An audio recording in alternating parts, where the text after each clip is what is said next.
Kaya sinabi ni Jesus sa mga tagasunod niya, "Sinasabi ko sa inyo ang totoo, napakahirap para sa isang mayaman ang mapabilang sa kaharian ng Diyos.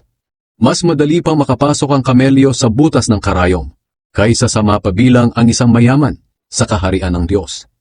Nabigla ang mga tagasunod nang marinig nila ito. Kaya nagtanong sila, "Kung ganoon po, sino na lang ang maliligtas?" Tiningnan sila ni Jesus at sinabi, "Imposible ito sa tao, pero sa Diyos, ang lahat ay posible." Nung una ko pong napakinggan ang verse na to, sinabi ko po sa akin sarili na ayoko na maging mayaman kasi hindi naman po pala ako makakapasok sa karya ng langit kapag ako po ay naging mayaman. Pero mali po pala yung pagkakaintindi ko neto kasi sinabi nga po ng Panginoong Jesus sa huling verse na imposible ito sa tao, ngunit posible sa Diyos.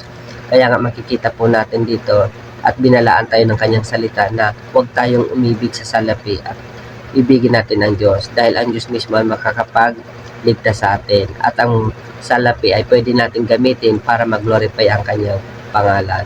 Kaya mga kapatid, wag po nating isipin na ayaw ng Diyos tayo ay yumaman. Pagkos gusto pa nga ng Diyos na magkaroon tayo ng buhay na masagana at talagang abundan. Kaya kung tayo ay pagmayayamanin ng Panginoon, praise the Lord. At kung tayo ay yumaman na, gamitin natin ito para maging maluwalhati natin ang pangalan ng Panginoon.